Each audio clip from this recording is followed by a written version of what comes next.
사랑에는 거짓이 없나니 악을 미워하고 선에 속하라. 형제를 사랑하여 서로 우애하고 존경하기를 서로 먼저 하며 부지런하여 게으르지 말고 열심을 품고 주를 섬기라. 소망 중에 즐거워하며 환난 중에 참으며 기도에 항상 힘쓰며 성도들의 쓸 것을 공급하며 손 대접하기를 힘쓰라. 너희를 박해하는 자를 축복하라. 축복하고 저주하지 말라. 즐거워하는 자들과 함께 즐거워하고 우는 자들과 함께 울라. 서로 마음을 같이하며 높은 데 마음을 두지 말고 도리어 낮은 데 처하며 스스로 지혜 있는 채 하지 말라. 아무에게도 악을 악으로 갚지 말고 모든 사람 앞에서 선한 일을 도모하라. 할 수 있거든 너희로서는 모든 사람과 더불어 화목하라. 내 사랑하는 자들아, 너희가 친히 원수를 갚지 말고 하나님의 진노하심에 맡기라. 기록되었을 때 원수 갚는 것이 내게 있으니 내가 갚으리라고 주께서 말씀하시니라. 내 원수가 줄이거든 먹이고 목마르거든 마시게 하라. 그리함으로 내가 숯불을 그 머리에 쌓아 놓으리라. 악에게 치지 말고 선으로 악을 이기라. 여러분 반갑습니다. 오늘도 큐티로 여는 기막힌 하루입니다. 본문 말씀 로마서 12장 9절부터 21절의 말씀입니다. 오늘 바울은 이제 믿음으로 의롭다함과 구원함을 얻은 우리 하나님의 사람들이 구원 이후에 어떻게 살아야 하는가 하는 실제적인 삶의 문제를 다루고 있습니다. 그러한 가운데 오늘 바울이 우리들에게 나누고자 하는 주제는 사랑이란 무엇인가 하는 것입니다. 우리 믿음의 사람들에게 참된 사랑이 무엇이냐는 것입니다. 바울은 참된 사랑이란 거짓이 없는 것임을 의미한다고 합니다. 그럼 거짓 없이 사랑한다는 것은 무엇을 의미합니까? 그것은 악을 미워하고 선에 속하는 것. 그것이 바로 하나님을 거짓 없이 사랑하며 또 이웃을 참되게 사랑하는 것이라고 말합니다. 여러분, 성도는 거룩한 자입니다. 우리가 거룩한 자라고 하는 것은 이제 악을 미워하는 것을 의미합니다. 그런데 어떤 자들 가운데서는 내가 하나님을 믿고 교회를 다닌다고 하면서도 악과 친해지는 것을 두려워하지 않는 분들이 많아요. 악인 줄 뻔히 알면서도 유혹당하기를 은근히 원하는 것입니다. 여러분, 우리가 유혹을 받을 때 제일 쉬운 방법이 무엇입니까? 그냥 몰라 하고 그 유혹에 넘어가는 겁니다. 이렇게 유혹에 넘어가는 것은 순식간이고 매우 쉬운 일이지만 그 악과 싸우고 그 악을 미워한다는 것은 그 어려운 것이죠. 그러면 우리는 어떻게 이 악과의 어려운 싸움을 싸워야 할까요? 이 악을 미워하기 위해 오늘 성경은 선에 속하라고 말씀하십니다. 여러분, 우리가 육신의 배고픔에서 벗어나기 위해서는 그 육신의 배고픔에 집중하면 안 됩니다. 적극적으로 음식을 찾아서 먹고 우리의 위를 채워야 배고픔의 문제가 해결이 됩니다. 마찬가지로 악에서 벗어나기 위해서는 악을 묵상하면 안 돼요. 선으로 우리 자신을 채워야 합니다. 기도와 말씀과 찬양으로 끊임없이 채워가야 하는 거예요. 여러분, 요사이 코로나 사태가 길어지면서 우리의 모임과 교제가 약해질 수밖에 없는 상황입니다. 그러나 어찌 보면 이때야말로 나와 하나님이 1대1로 만날 수 있는 가장 좋은 환경일 수도 있다는 거예요. 그런데 우리 성도님들 가운데 어떤 분들은 오히려 영적으로 게을러져서 개인 묵상도 이 새벽 큐티 설교를 듣는 것으로 대충 때우고 너무나 무기력해진 분들이 계세요. 제가 코로나로 인해서 이 새벽 큐티 설교 방송을 시작하면서 사실 가장 염려했던 부분이 바로 이 부분입니다. 다시 말씀드리지만 이 새벽 큐티 설교는 여러분 각자가 하나님의 말씀 앞으로 나아가기 위한 가이드이고 안내서일 뿐입니다. 결코 이것이 나와 하나님과의 그 거룩한 교제를 대신할 수가 없습니다. 내가 직접 말씀 앞으로 나아가 하나님과의 교제를 이루지 못하면 그것은 곧 내 영의 양식의 공급이 끊어지는 거예요. 여러분, 내 영의 양식의 공급이 끊어지면 어떤 일이 일어나겠습니까? 우리가 육이 배고프면 예민해지고 사나워지지 않습니까? 그런데 영적인 궁핍이 일어나면 똑같은 증상이 일어납니다. 우리의 영의 양식이 온전히 공급되지 않는 분들은 사납습니다. 예민해요. 작은 일에도 폭발하고 혈기가 올라오며 끊었던 중독이 다시 살아나는 일들이 일어나는데, 이 모든 원인이 내 영혼이 배고프기 때문이라는 거예요. 그래서 우리가 큐티 하루 안 하면 내가 알고, 이틀 안 하면 가족이 알고, 일주일 안 하면 공동체가 안다고 했는데, 그 말의 구체적인 의미가 뭐냐면, 내가 큐티를 안 하면 영적으로 배고픔이 오기 때문에 사나워진 나로 인해 주변 사람들이 고통을 당한다, 이 의미라는 것입니다. 여러분, 이 큐티 설교를 듣고 나시면 꼭 여러분 큐티 책을 펴시기 바랍니다. 그리고 내 사건과 감정과 생각을 말씀 앞으로 가져가서 말씀으로 해석받고, 오늘도 그 은혜로 내 영혼의 배부름의 풍족함을 누리시길 간절히 바라요. 아직 온전히 선에 속하지 못했다 해도 우리의 삶을 큐티와 예배와 기도로 채울 때 날마다 그것이 선에 속하는 연습이 될 것입니다. 자, 질문해 보시죠. 큐티 하루 안 하면 내가 알고, 이틀 안 하면 가족이 알고, 일주일 안 하면 공동체가 안다는 것을 인지하고 있습니까? 육이 바쁘다는 핑계로 영의 공급을 게을리해서 영이 피폐해져 가는 것을 모르고 있지 않습니까? 지금 즉시 큐티책을 펴고 묵상에 들어가시기를 바랍니다. 다음에 이렇게 하나님과 바른 영적 사랑과 교제의 관계를 맺고 나면, 이제 그 다음에는 형제와 이웃을 사랑하는 지경으로 나아가야 한다고 말씀하세요.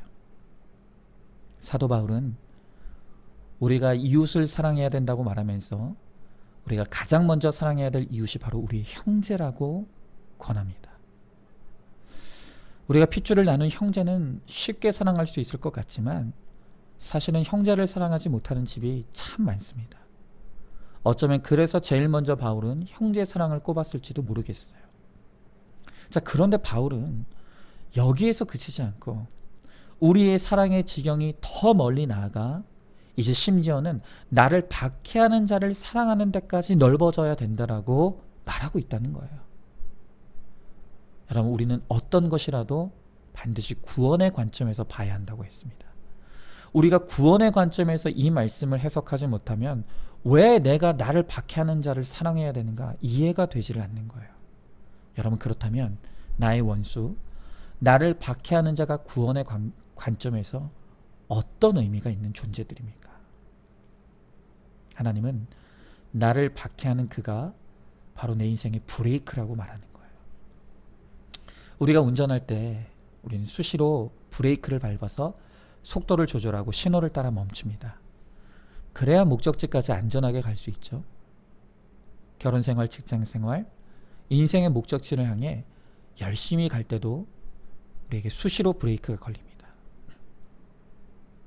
우리가 그럴 때 갈 길을 못 가고 있는 것 같아도 이 브레이크가 나를 밟아주기 때문에 우리가 안전하게 갈 수가 있는 거예요. 여러분, 만약에 이 자동차가 빨리 가지만 브레이크가 고장 났다라고 한다면 그건 더 이상 자동차가 아닌 흉기입니다. 마찬가지로 오늘도 나를 밟아주는 사람, 핍박하는 자가 있어서 내가 흉기가 되지 않는 거예요. 그가 나를 적당하게 밟아주고 막아주고 있기 때문에 나도 남도 다치지 아니하고 잘 갈 수가 있는 것입니다. 여러분, 이렇게 내 인생에 반드시 브레이크가 필요한데 아직 나를 박해하는 자가 내 인생에 없다면 아직도 내 믿음과 사랑의 수준이 낮아서라는 걸 알아야 합니다. 아직도 지경이 넓어지지 않은 것입니다. 신앙생활을 하면서 핍박을 한 번도 받아보지 않았다면 이거는 부끄러워야 될 일이죠. 그러니 여러분, 우리가 박해하는 자를 축복해야겠습니까? 안 해야겠습니까? 당연히 축복해야죠. 그의 존재가 있기에 내가 멈출 수 있고 내가 속도를 조절할 수 있고 내가 흉기가 되지 않을 수 있다는 것을 우리가 알아야 하는 것입니다. 내가 사랑하고 대접할수록 나를 박해하는 그것이 애매한 고난이 아니라 당연한 축복인 것을 아시기 바랍니다. 그렇게 나를 박해하는 자를 축복할 때 그 축복은 나를 위한 것이 됩니다. 그러나 반대로 우리가 그들을 말씀으로 해석하지 못해서 저주한다면 그 저주가 나에게로 돌아온다는 거예요. 여러분 한번 질문해 보시죠. 나를 좋아해 주는 사람을 나도 좋아하고 나를 싫어하는 사람은 나도 싫어하는 1차원적인 어린아이의 수준에 머물러 있지 않습니까? 구속사의 복음으로 사람을 잘 분별하여 어떤 관계에서도 거룩이 진보하기를 바랍니다. 마지막으로 오늘 주님은 사랑할 수 없는 사람까지도 사랑하는 것이 참된 사랑이라고 말씀하십니다. 여러분, 이렇게 나를 박해하는 자까지도 축복할 수 있는 경지에 가게 되면 우리는 정말 성장한 것입니다. 이런 사람은 모든 사람으로 더불어 화목이 가능해집니다. 그런데 우리가 이렇게 참된 사랑을 이루고 누리기까지 가장 먼저 최초의 한 사람이 너무 중요하다는 거예요. 형제, 성도, 배우자의 관계에서 한 사람을 사랑하는 것이 우리가 참된 사랑을 하는 지름길입니다. 그 한 사람을 품게 되면 내가 급속하게 성장하게 되는 것이죠. 여러분, 지금 다른 사람은 다 사랑할 수 있겠는데 정말 사랑하지 못할 사람이 있죠. 누구입니까? 다 용납이 되는데 부모는 용납이 안 됩니까? 형제가 용납이 안 됩니까? 배우자가 용납이 안 됩니까? 혹시 지금 교회 안에 내가 도저히 용납할 수 없는 내 원수가 있습니까? 그런데 오늘 주님은 그가 바로 나의 사랑의 지경을 넓히기 위해서, 나로 하여금 참된 사랑을 하는 사람이 되게 하시기 위해서 하나님이 붙여주신 수고의 사람이고 공로자라고 말씀하십니다. 여러분, 어떻게 하면 그를 내가 사랑할 수 있겠습니까? 내 원수를 사랑하는 오직 한 가지 방법도 결국은 내 죄를 보는 데서 시작이 됩니다. 내가 100% 죄인인 것이 깨달아지고 인정될 때에만 어떤 원수도 보복의 대상이 아니라는 걸 알게 됩니다. 하나님을 믿는 사람, 또 하나님의 사랑을 경험한 사람에게는 원수란 있을 수 없습니다.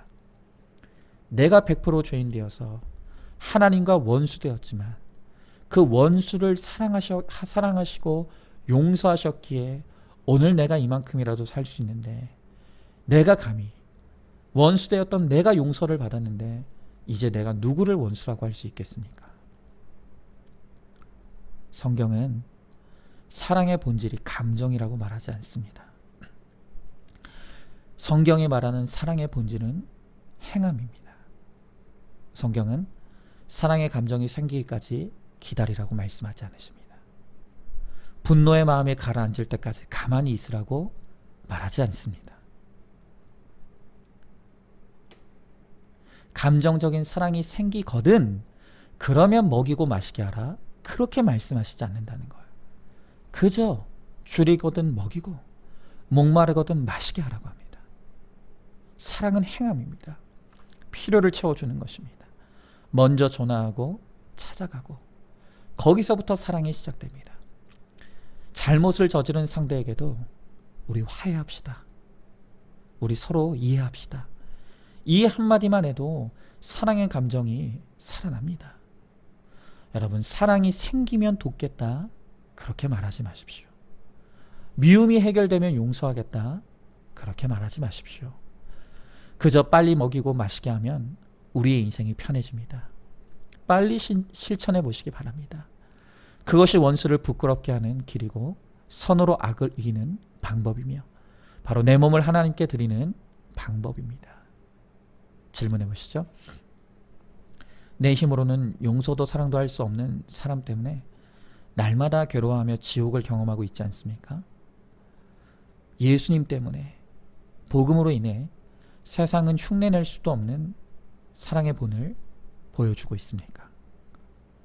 오늘은 그 왼수 같은 누군가와 함께 식사를 한번 하는 것은 어떨까요? 오늘도 큐티로 기막히는 하루를 살아내는 하늘가족 공동체 우리 모든 성도님 되시기를 주님의 이름으로 축복합니다.